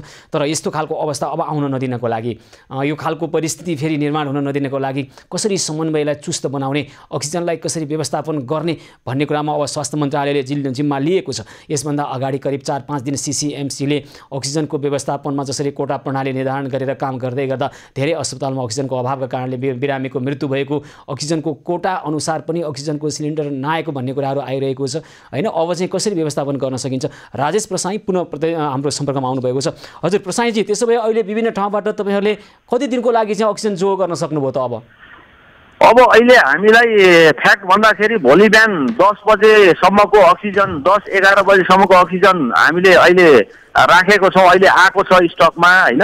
सम्पूर्ण सरकारवालाहरूबाट, स्थानीय सरकार, प्रदेश सरकार, केन्द्र सरकारबाट पनि आज हेलिकप्टरबाट 8 वटा चाहिँ नि अक्सिजन कन्सन्ट्रेटर स्वास्थ्य मन्त्रालयले पठाइदिनु भएको छ र भोलि बिहान 11-12 बजेसम्मको अहिले स्टक छ भने राति चाहिँ थप हाम्रो चाहिँ भोलि बिहान 7 बजे थप अरू करिब 50 देखि 60 वटा सिलिन्डर आउने कन्फर्म छ र विराटनगरमा इटरीमा हामीले सुनसरीमा चाहिँ अरू 100वटा सिलिन्डर भर्नको लागि यहाँबाट गाडी हिँडिसकेको अवस्था छ। भोलिदेखि अलिकति वातावरण सहज हुने हामीले अपेक्षा राखेका छौँ। त्यो त अब अहिले यहाँले के 40 भन्दा बढी संक्रमितहरू उपचार गराइराखेको भन्ने कुरा आएको छ। अब थपिन सक्लान् संक्रमितहरू अनि आएका नयाँ बिरामीलाई भर्ना लिने नलिने परिस्थिति के छ अनि यसको व्यवस्थापनको लागि के गर्ने सोचिरहेको छ त अस्पतालले? अहिले बिहान हाम्रो चाहिँ नि जति बेला हाम्रो अभाव पर्यो र हामीले विज्ञप्ति जारी गर्नु पर्यो त्यति बेला हामीसँग 62 जना बिरामी हुनुहुन्थ्यो हस्पिटलमा। अहिले हाम्रो चाहिँ हस्पिटलमा 45 जना बिरामी हुनुहुन्छ। एचयुमा हाई फ्लोमा दिइरहेका छौँ र यो अक्सिजन जति सहज हुँदै जान्छ हामी फेरि 65 जनासम्म हामी चाहिँ 65 जनासम्मलाई हामी दिँदै जान्छौँ। अब अहिले इमर्जेन्सीमा बिरामीहरू आउनेको घुइँचो रोकिएको छैन, थामिएको छैन र हामीले सकेसम्म आफ्नो चाहिँ उपचारलाई हामीले जारी नै राखेका छौँ, रोकेका छैनौँ। र बिहानको चाहिँ प्यानिक सिचुएसनमा चाहिँ 12-15 जनालाई हामीले रिफर पनि गऱ्यौँ र केही बिरामीहरूले हेलिकप्टरबाट पनि 1-2 जनाले उद्धार गरेर काठमाडौँ लानु भएको अवस्था हो। अहिलेलाई हामीले 45 जना बिरामीलाई राखेर सेवा दिइरहेका छौँ। अब अन्त्यमा अस्पतालहरूलाई यस्तो अक्सिजनको अभाव नहोस् भन्नका निमित्त कसले के गरिदिनुपर्छ छोटकरीमा भनिदिनुहोस् त।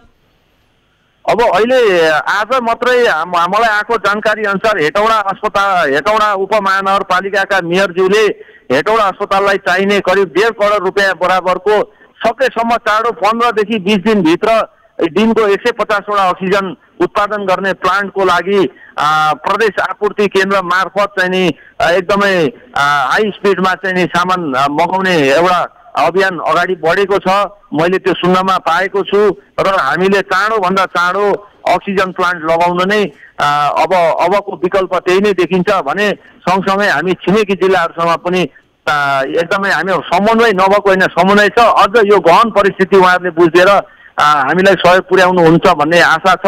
बारा र पर्साबाट दैनिक रूपमा हाम्रो अस्पतालमा करिब 15% कोभिडका बिरामीहरू आइसियुमा भर्ना भइराख्नु भएको छ। जुन जिल्लाबाट हामीलाई अक्सिजन सप्लाई भइरहेको छ उहाँहरूको बिरामी पनि हामीले लिइराखेको अवस्था भएको हुनाले छिमेकी जिल्लाहरूले यो संवेदनशील अवस्थामा परिस्थिति बुझेर हामीलाई निरन्तर सहयोग गर्नुहुन्छ भन्ने अपेक्षा राखेको छु। हुन्छ, धेरै धेरै धन्यवाद छ यहाँलाई। हजुरहरूलाई पनि धन्यवाद, सम्पूर्ण एबी न्युज टेलिभिजनको टिमलाई धन्यवाद दिन चाहन्छु। हस्, धेरै धन्यवाद छ। मदन भण्डारी स्वास्थ्य विज्ञान प्रतिष्ठान हेटौडा अस्पतालका अध्यक्ष सञ्चालक समितिका अध्यक्ष राजेश प्रसाईसँग हामी कुराकानी गर्दै थियौँ। अस्पतालहरूलाई परेको समस्या र विशेष गरी हेटौडा अस्पताललाई अक्सिजन अभावका कारणले झन्डै बिरामीको ज्यान जान सक्ने परिस्थिति निर्माण हुँदै थियो। तर उहाँहरूले जुन ढङ्गबाट सक्रियतापूर्वक काम गर्नुभयो त्यस कारणले बिरामीको ज्यान जोगिएको छ। दीर्घकालीन रूपमा अथवा चुस्त व्यवस्थापन गर्नका निमित्त अस्पताललाई अक्सिजन पुर्याउनको निमित्त अब स्वास्थ्य मन्त्रालयले विशेष ध्यान दिनेछ भन्ने अपेक्षा गर्छौँ र समस्या परेका ठाउँमा तपाईँ हामी सबै मिलेर सहयोग गरौँ भन्ने पनि हामी आग्रह गर्छौँ। एबी न्युज पहल निरन्तर जारी रहनेछ, हामीसँगै रहनुहोला।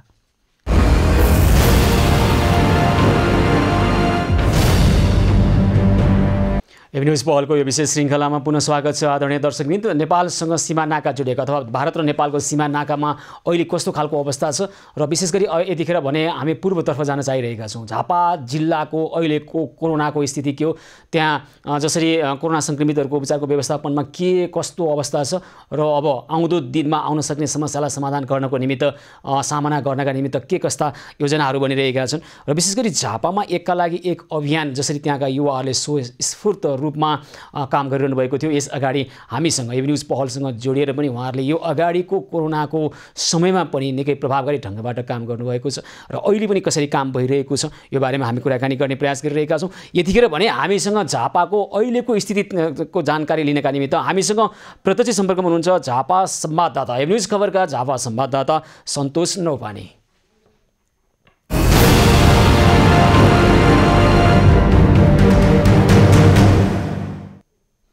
सन्तोष, झापाको स्थिति के छ? कोरोना सङ्क्रमितहरूको अहिलेको अवस्था, उपचारको अवस्था कस्तो छ? अक्सिजनका समस्याहरू ठाउँ ठाउँमा देखा परिरहेका छन्।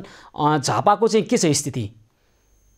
जस्तै सुशील, अब खास गरी अब झापामा पनि कोरोना सङ्क्रमितको सङ्ख्या बढ्दछ भने मृत्यु हुनेको सङ्ख्या पनि त्यत्तिकै बढ्दैछ। खास गरी अब जिल्लामा पनि निषेधाज्ञा जारी छ र खास गरी अब आज बेलुकादेखि चाहिँ निषेधाज्ञालाई झन् अझै कडाइ बनाउने स्थानीय प्रशासनले बताएको छ। खास गरी सरकारले तोकेको स्वास्थ्य मापदण्डको पालना नगरेको कारणले निषेधाज्ञामा चाहिँ धेरै सर्वसाधारणले अटरीपन गरेको कारणले गर्दा अझै स्थिति भयावह हुने अवस्था सिर्जना भएको भन्दै स्थानीय प्रशासनले चाहिँ निषेधाज्ञालाई चाहिँ अझ कडा बनाउने निर्णय गरेको छ र खास गरी झापामा चाहिँ हाल सरकारी तथा निजी अस्पतालमा गरी 266 जना कोरोना संक्रमितको चाहिँ अस्पतालमै राखेर उपचार भइरहेको छ, जसमध्ये अब मेची प्रादेशिक अस्पतालमा 65, बीएमसी अस्पतालमा 84, बेलतासिटी अस्पतालमा 45, आमदा अस्पताल दमकमा 17, लाइफलाइनमा 16, एडभान्स अस्पतालमा 22, दमक कोभिड अस्पतालमा 17 गरी जम्मा 266 जनाको चाहिँ अहिले अस्पतालमा राखेर उपचार भइरहेको जिल्ला जनस्वास्थ्य कार्यालय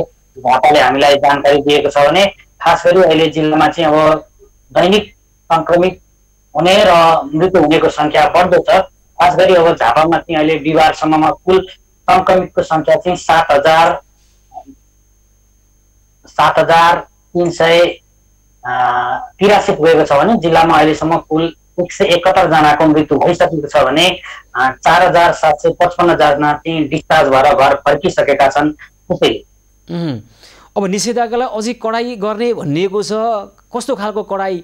अत्यावश्यक सेवाका सामग्रीहरूलाई अथवा अत्यावश्यक सेवालाई कसरी सुचारू गर्ने यो बारेमा के भनेको छ प्रशासन कार्यालयले?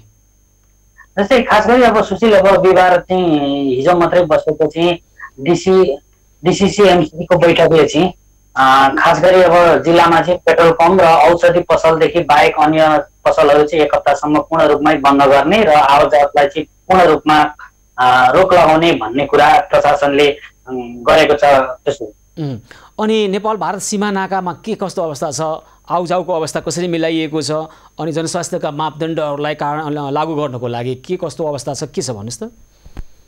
जस्तै अब खास गरी अब जुन अब भारतसँग खुल्ला सीमा जोडिएको जिल्ला हो खास गरी झापा र जुन मुख्य नाकामा चाहिँ काँटा भुटा नाकामा चाहिँ अहिले पूर्ण रूपमै लगभग बन्दै जस्तै छ र खास गरी अब दिनमा चाहिँ छुट्टीमा बिदामा आउने इन्डियन आर्मीहरू लगायत उपचार गरेर फर्किनेहरू दैनिक 50 देखि 60 जना मात्रै रहेको, त्योभन्दा अन्य नरहेको र शङ्कास्पद लागेका व्यक्तिहरूलाई त्यहीँनेरि एन्टिजेन परीक्षण गर्ने र सम्बन्धित पालिकामा सम्बन्धित स्थान सम्बन्धित क्षेत्रका मान्छेहरूलाई कोभिड गरेर पठाउने गरिएको र त्यस्तै व्यक्तिहरूलाई चाहिँ क्वारेन्टिनमा पनि राख्ने गरेको भनेर झापाका प्रमुख जिल्ला अधिकारी श्रवण कुमार तिमसिनाले हामीलाई जानकारी दिनुभएको छ भने खास गरी अहिले सीमा नाकामा आवाजावत चाहिँ पूर्ण रूपमा बन्देजकै अवस्था छ। सुशील अब अक्सिजनको धेरै ठाउँबाट समस्या भएका कुराहरू आइरहेका छन्, त्यहाँ चाहिँ अस्पतालहरूमा अक्सिजनको जोहो कसरी भइरहेको छ?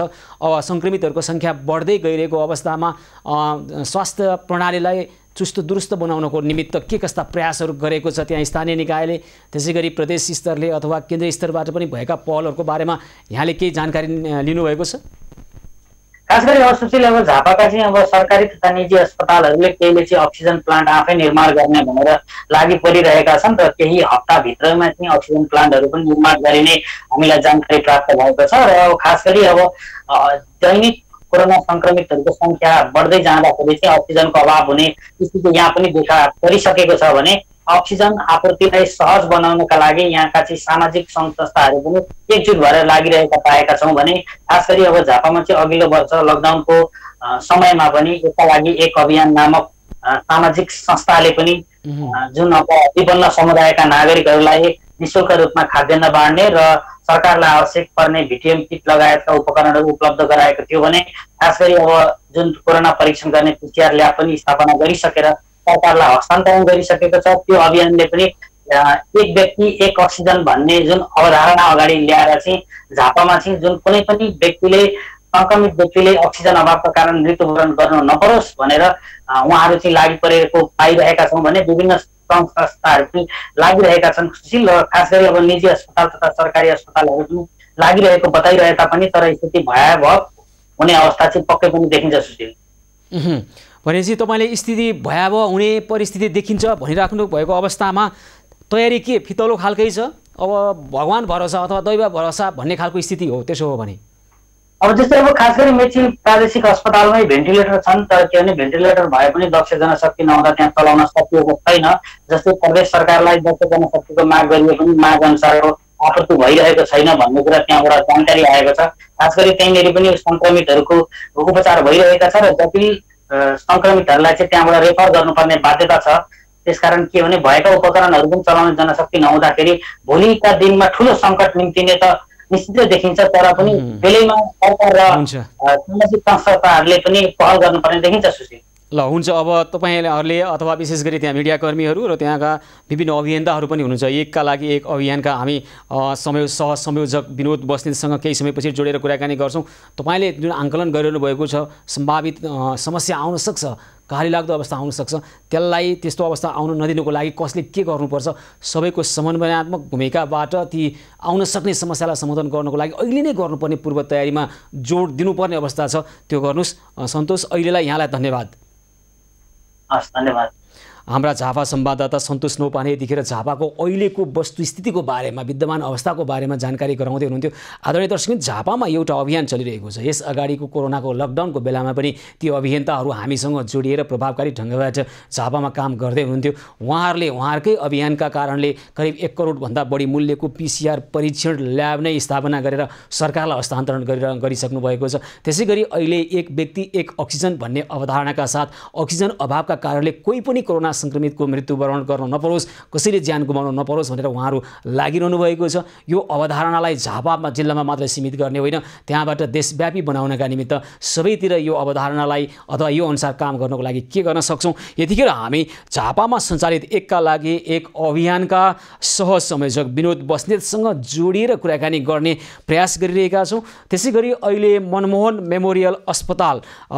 मेमोरियल मेडिकल कलेज तथा शिक्षण अस्पताल स्वयम्भू काठमाडौँका प्रशासकीय निर्देशक रामप्रसाद गजुरेलसँग पनि जोडिएर कुराकानी गर्छौँ। यो अस्पतालले अहिले कसरी सेवा प्रदान गरिरहेको छ, अक्सिजनको अभावका कुराहरू कस्ता छन् र निकट भविष्यमा सङ्क्रमितहरूको सङ्ख्या बढ्दै गर्दा यी यस्ता अस्पतालहरूले त्यसका लागि के कस्ता तयारी गरेका छन्, हामीले पूर्व तयारीमा कतिको ध्यान दिन सक्यौँ र अस्पताललाई परेको अहिलेको समस्यालाई समाधान गर्नको निमित्त विशेष गरी अक्सिजनको उपलब्धतामा देखिएको समस्यालाई टार्नका निमित्त सम्बन्धित निकायले कसरी समन्वयात्मक भूमिका खेल्नुपर्छ, यो विषयमा पनि हामी कुराकानी गर्छौँ। त्यसै गरी गोर्खाको अवस्था यतिखेर जाने हो भने गोर्खामा अहिले करिब 500 भन्दा बढी सङ्क्रमित बढ्दै गएको, प्रत्येक दिन सङ्क्रमितको सङ्ख्या बढ्दै जाँदाखेरि निजी अस्पतालहरूले अहिले उपचार गर्न नसक्ने परिस्थिति रहेको जनाइसकेको अवस्था छ। त्यसकारण त्यहाँ सङ्क्रमितहरूलाई थप सङ्क्रमणको दर बढ्दै जाने हो भने उपचारको व्यवस्थापनको लागि के हुने हो भन्ने खालको समस्या देखा पर्न थालिसकेको छ। हामी गोर्खातर्फ पनि गएर कुराकानी गर्ने प्रयास गरिरहेका छौँ। देशका विभिन्न जिल्लामा यस्ता खालका समस्याहरू अहिले आइरहेका छन्। विशेष गरी समझदारी र समन्वयको अभावका कारणले गर्दा पनि कतिपय व्यक्तिले ज्यान गुमाइरहेका छन्। अस्पतालले बेलैमा सचेत भएर अक्सिजनको व्यवस्थापन गर्न नसकेका कारणले गर्दा पनि समस्या आएको छ। हेटौँडा अस्पतालमा झन्डै यस्तै खालको परिस्थिति आइसकेको थियो, तर त्यहाँका सञ्चालक समितिका अध्यक्ष लगायत अन्य व्यक्तिहरूले जुन पहल लिनुभयो र सम्भावित दुर्घटना आजलाई त टरेको छ, तर निकट भविष्यमा 1-2 दिनमा यस्तो खालको समस्या नआउला भन्न सकिन्न। त्यसकारण हामी तपाईँ सबै मिलेर समझदारी र समन्वयात्मक ढङ्गबाट कुराकानी काम गर्नुपर्छ भन्ने हामीलाई लागिरहेको छ। तर यतिखेर भने फेरि झापातर्फ जान चाहन्छौँ। हामीसँग एकका लागि एक अभियानका सहसंयोजक विनोद बस्नेत यतिखेर प्रत्यक्ष सम्पर्कमा हुनुहुन्छ।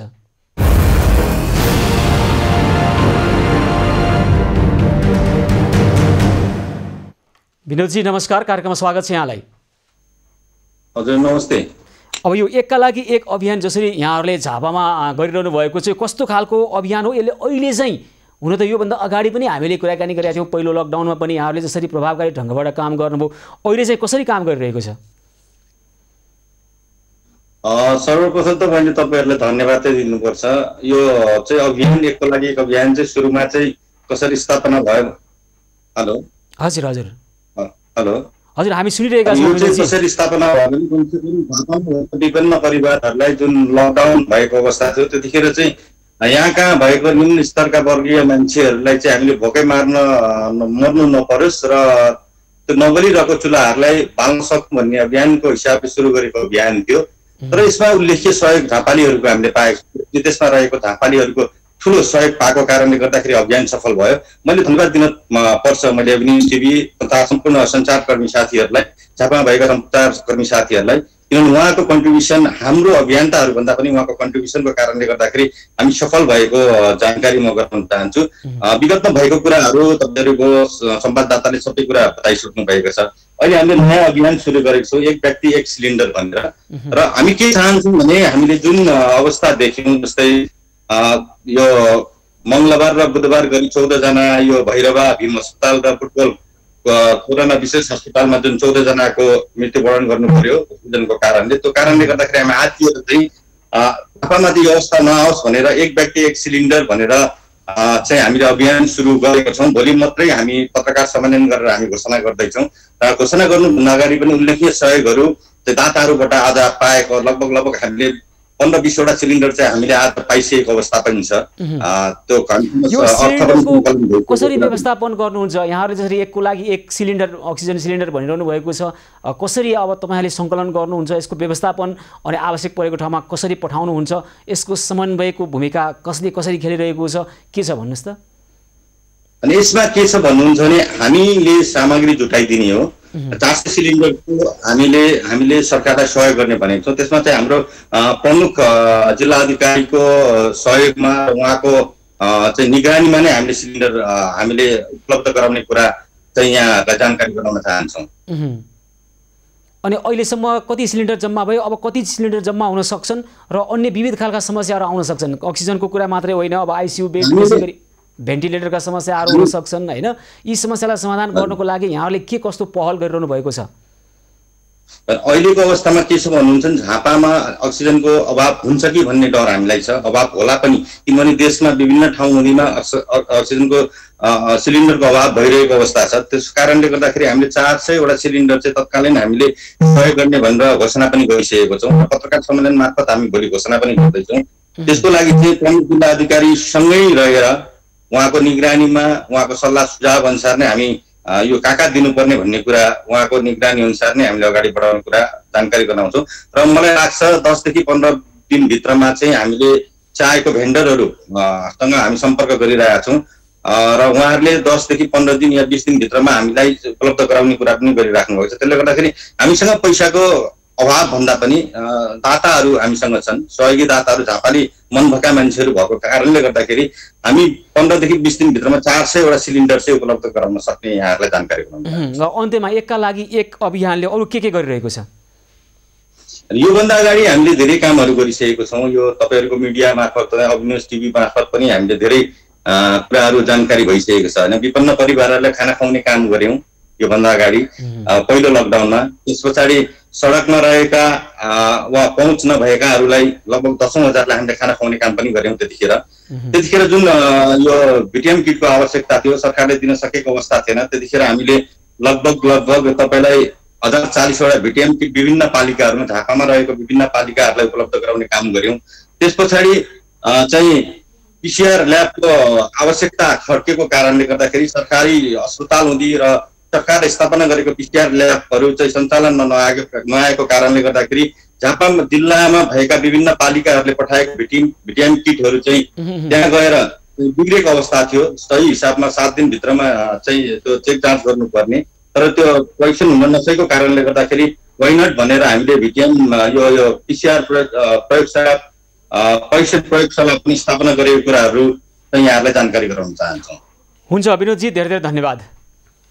हजुर धन्यवाद। उहाँ हुनुहुन्थ्यो झापामा अहिले सञ्चालन भइरहेको एकका लागि एक अभियानका सहसंयोजक विनोद बस्नेत। यसै गरी तपाईँ हामी सबै जुटेर राष्ट्रलाई सङ्कट पर्दा, जनतालाई अप्ठ्यारो पर्दा आफूले सक्ने काम गर्दै जाने हो भने धेरै समस्यालाई समाधान गर्न सक्छौँ। सरकारको मुख ताकेर मात्रै बस्ने होइन, हामीले नागरिकको एउटा हैसियतले हाम्रो अधिकार र हाम्रो दायित्व दुवै छ राष्ट्रप्रति। राष्ट्रलाई अप्ठ्यारो परिरहँदा, राष्ट्रलाई सङ्कट परिरहँदा चुपो लाएर बसेर अरूलाई मात्रै उसले मात्रै गरिदिनुपर्छ भन्ने मानसिकताले पनि समस्या समाधान हुने छैन। यही अभियानबाट सिकेर पनि हामीले धेरै काम गर्न सक्छौँ। र दर्शकवृन्द, अब हामी मनमोहन मेमोरियल मेडिकल कलेज तथा शिक्षण अस्पताल स्वयम्भू काठमाडौँको अहिलेको परिस्थितिको बारेमा बुझ्ने प्रयास पनि गरिरहेका छौँ। त्यसै गरी रूपन्देहीमा केही दिन अगाडि अक्सिजनको अभावका कारणले थुप्रैले ज्यान गुमाउनु पर्ने परिस्थिति सिर्जना भएको थियो।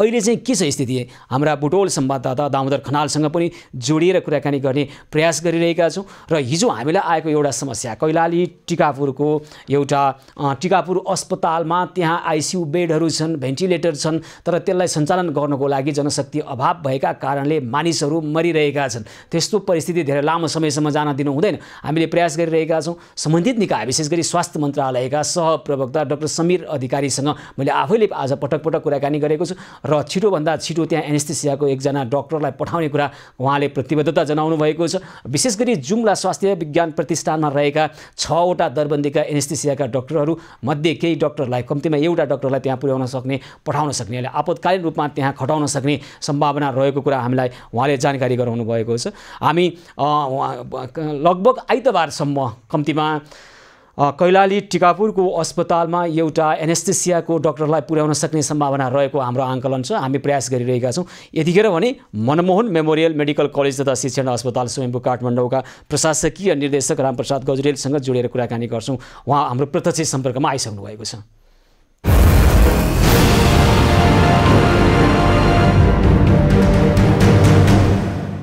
हजुर रामप्रसादजी नमस्कार, कार्यक्रममा स्वागत छ यहाँलाई। प्रणाम हजुर, थ्याङ्क यू, धन्यवाद। अनि के छ अब अहिले मनमोहन मेमोरियल मेडिकल कलेजले कसरी उपचारको व्यवस्थापन गरिरहेको छ? धेरै अस्पताललाई अहिले अक्सिजनको अभाव भएका खबरहरू आइरहेका छन्। यसको व्यवस्थापन यो अस्पतालले कसरी गरिरहेको छ? अहिले हामीले चाहिँ लगभग स्वास्थ्य मन्त्रालयसँग समन्वय गरेर 400 बेड कोरोना अस्पतालको भनेर एग्रिमेन्ट गरिसकेको अवस्था थियो। तर बेड संख्याको आधारमा र उपलब्ध साधन र स्रोतको आधारमा र अक्सिजनको आधारमा मात्र हामीले चाहिँ बिरामीको संख्या बढाउने भनेर कुराकानी अगाडि बढाएका थियौँ। तर जब हाम्रो चाहिँ 60 जना बिरामी भए, अक्सिजनको जुन सप्लाई थियो हाम्रो एउटा चाहिँ 10 देखि 12 वटा सिलिन्डर निकाल्ने एउटा प्लान्ट पनि छ सानो। प्रत्येक दिन 10 देखि 12 वटा सिलिन्डर अक्सिजन उत्पादन हुन्छ त्यहाँ? हो, हाम्रो पनि छ, सानो एउटा प्लान्ट पनि छ। तर हामीले जुन रेगुलर अक्सिजन जुन उत्पादन हुन पर्ने थियो त्यो उत्पादन त्यो 10 देखि 12 त उताबाट भइहाल्यो। जसले हामीलाई रेगुलर शङ्कर अक्सिजन जुन उद्योग थियो त्यहाँबाट आउने जुन थियो त्यो रेगुलर। हजुर रामप्रसादजी, त्यो चाहिँ हामीलाई रेगुलर नभएपछि हामीले बिरामीलाई भर्ना चाहिँ रोक्यौँ। अहिले अब के गर्दै हुनुहुन्छ? त्यसले कतिजनालाई उपचार गर्दै हुनुहुन्छ? अनि थप सङ्क्रमितहरू उपचारका लागि आयो भने के व्यवस्थापन गर्नुभएको छ? यस, अब यस्तो अक्सिजन सप्लाई नभएसम्म मैले एकजना पनि बिरामी राख्न सक्दिनँ। सबैभन्दा राम्रो चाहिँ के भने पहिला त अक्सिजनको व्यवस्थापन गर्न सक्नु पर्यो नि। त्यो दायित्व त तपाईँहरूको हो नि त, अस्पतालको हो नि त अक्सिजनको मेरो हो नि त। मैले त 7 चोटि क्राइसिस पर्दाखेरिमा मैले बोकेर लिएर आएको, मेरो काँधबाट बोकेर लिएर आएर मेरो बिरामीलाई बचाएको छु नि त अहिलेसम्म त। होइन, त्यो त तपाईँको दायित्व नै। अस्पताल भनेकै बिरामी बचाउनको लागि खोलिन्छ, बिरामी मार्नको लागि होइन नि त रामप्रसादजी? पक्का पनि हो नि। म CCMC गर्छु, स्वास्थ्य मन्त्रालय गर्छु, शङ्कर अक्सिजन गर्छु, प्रत्येक डिएसपी साहबसँग गर्छु, मिल्टीमा गर्छु। प्रत्येकलाई हार गुहार गरेर चाहिँ अहिलेसम्म चाहिँ कमसे कम त 2 जना भयो नि बिरामी त बचाउँछ। आज मसँग 50 जना बिरामी छन्। तर 7 चोटि क्राइसिस पर्यो, मैले 8 चोटि 5 वटा सिलिन्डरको दर लिएर आएको छु। तर जबकि अरू मान्छेहरूले त्यहाँबाट 40 देखि 45 वटा सिलिन्डर एउटा ट्रकमा बोकेर लिएर जाँदाखेरि मलाई 5 वटा देऊ न भन्दाखेरि मैले रोएर आएको छु। तपाईँलाई चाहिँ तपाईँको अस्पताललाई चाहिँ नदिएको कारण के त? किन यो खालको आवश्यकता अनुसार अक्सिजन सिलिन्डर दिन सकिएन? के भएछ? समस्या के भएछ? यहाँलाई के लाग्छ? मेरो विचारमा सबैलाई क्युमा राख्ने भन्ने, क्युमा पठाइदियो, क्युमा पठाइदिए अब त्यहाँ चाहिँ भित्र छिर्ने नछिर्ने भन्ने। ल तपाईँलाई त यति ल 5 वटा भएपछि पुग्छ भन्ने। अब हामीलाई त क्राइसिस छ। हाम्रो बिरामी संख्या र अर्काको बिरामी संख्याको आधारमा उद्योगले त्यो कुराहरू बुझेन के। तपाईँहरूले पनि त बुझाउन सक्नु भएन होला नि त? यदि अक्सिजन पाइएन म्यानेजरदेखि लिएर त्यसको चाहिँ जो साउजी हो शङ्कर अग्रवाल उसलाई पनि बुझाएको छु, सम्मु भन्नेलाई पनि बुझाएको छु, गोविन्द भन्नेलाई बुझाएको छु, रिफिल गर्नेलाई पनि बुझाएको छु। भनेपछि अब मनमोहन मेमोरियल अस्पतालले सङ्क्रमितहरू आयो भने अहिले भर्ना लिन सक्ने परिस्थिति छ कि छैन? कसैले पनि मेरो हेर्नुहोस् यो विषयमा बिना अक्सिजन मैले भर्ना लिनु भनेको बहुत ठुलो पाप हुन्छ। मैले लिन सक्दिनँ। आज अब अस्पताल खोलेर बस्ने बिरामी यस्तो सङ्कटको बेलामा भर्ना लिन सक्दिनँ भन्ने जानु पर्यो नि त, खोज्नु पर्यो। होइन, बिरामीलाई भर्ना लिने, अक्सिजन नलिने अनि मार्ने त्यो पनि मेरो धर्म हो र? त्यही त, भर्ना नलिएपछि त मरिहाल्छ नि। यसै भर्ना गर्नुपर्ने गम्भीर प्रकारका बिरामीलाई भर्ना लिनको लागि अक्सिजनको जो गर्ने जिम्मा कसको हो? अस्पतालको होइन? यस, मेरो मात्र होइन, सरकारको पनि हो, तपाईँको पनि हो, उसको पनि हो, अर्कोको पनि हो। त्यसकारण के भयो भने अक्सिजन सप्लाई नियमित हुन पर्यो। म 400 जनासम्म राख्न सक्छु। होइन, त्यो त अक्सिजन सप्लाई नियमित गर्नको लागि अस्पतालले गर्नुपर्ने दायित्व चाहिँ वहन गर्नु परेन? मैले गरिसकेँ। मैले स्वास्थ्य मन्त्रालयलाई निवेदन हालिसकेँ, भेन्डरहरू खोजिसकेँ, चाइना पनि खोजिरहेको छु, इन्डिया पनि खोजिरहेको छु, स्वास्थ्य मन्त्रालयसित सहकार्य पनि गरिरहेको छु। अब जति पुगेन रामप्रसादजी, सहकार्य पुगेन, खोज्न पुगेन। हेटौँडा अस्पतालले आज जसरी खोजमेल गरेर त्यहाँ बिरामीहरू बचाइरहेका छन्, त्यसै गरी मनमोहन अस्पतालले पनि गर्नु पर्यो। यतिखेर तपाईँहरू सेवामुखी संस्था हो अस्पताल भनेको, तपाईँहरूले अझै सेवा गर्न पुगेको छैन। अब अहिले भन्दै हुनुहुन्छ एकजना बिरामी पनि लिन सकिन्न। यस्ता ठुला अस्पतालहरू जुन अपेक्षा छ जनताको, अझै काम गर्न पुगेको छैन। रामप्रसादजी, तपाईँ हामी अझै बढी काम गरौँ, कम सुतौँ, सकेसम्म धेरै समन्वय गरेर अक्सिजनको जोहो गरौँ, बिरामी बचाउने काममा खट्यौँ है त। पक्का पनि, निश्चय रूपमा म बिरामीको सेवामा तयार छु। हस्, धेरै धन्यवाद छ। उहाँ हुनुहुन्थ्यो मनमोहन मेमोरियल मेडिकल कलेज तथा शिक्षण अस्पताल स्वयम्भू काठमाडौँका प्रशासकीय निर्देशक रामप्रसाद गजरेल। समन्वय गरिदिनु पर्नेले समन्वय नगरेका कारणले अब यति अक्सिजन मात्र लगे भइहाल्छ, बाँडीचुटी खाएको हुने जस्तो त्यो पदार्थ ठानेका कारणले गर्दा पनि समस्या आइरहेको छ भन्ने खालको गुनासो उहाँ पोखिरहनु भएको छ। तर हामीले हाम्रो दक्षता, हाम्रो क्षमता, हामीले सक्दो स्रोत साधनको सकेसम्म सदुपयोग गरेर अक्सिजनको जोहो गरौँ, हात नउठाउँ। हामी सक्दैनौँ नभनौँ, सक्छौँ। अन्तिम समयसम्म, अन्तिम सास रहेसम्म काम गर्नुपर्नेले काम गर्ने खालको परिस्थिति वातावरण भएको हामी देख्न चाहन्छौँ। त्यसै गरी काम गर्नुपर्छ र हामीले सकेको एकअर्कालाई सहयोग गरौँ, हामीले सकेको समन्वय गरौँ, जनस्तरबाट हुन सक्ने सहयोग जुटाउँ। समन्वय गर्नुपर्नेले समन्वय सही ढङ्गबाट गरिदियोस्, समझदारीपूर्वक, सुझबुझपूर्वक, विवेकपूर्वक काम गर्नुपर्ने त्यसरी काम गर्नुपर्ने अहिलेको अवस्था हो। र त्यसै गरी यो समाजले काम गर्नेछ र मानवता मरिरहेको दृश्य समाजले हेर्ने छैन। सबैले सबैलाई सहयोग गर्ने किसिमबाट अस्पतालहरूले अझै सक्रिय भूमिका खेल्नेछन्, सम्बन्धित निकाय अझ सुझबुझपूर्ण र विवेकपूर्ण काम गर्नेछन् भन्ने अपेक्षा र त्यो गर्नको लागि घचघचाउने कामको लागि हामी निरन्तर आउनेछौँ। पत्रकारिताको व्यावसायिक धर्म, सामाजिक उत्तरदायित्व निर्वाह गर्ने यो कर्मलाई निरन्तरता दिनेछौँ। आजको कार्यक्रमको समय भने सकिएको छ। कार्यक्रमबाट म सुशील पाण्डे लगायत सम्पूर्ण टिमलाई बिदा दिनुहोस्। यहाँहरू भने खबरभित्रको खबरको लागि हेर्दै गर्नुहोला एभी न्युज खबर। हस्त, नमस्कार।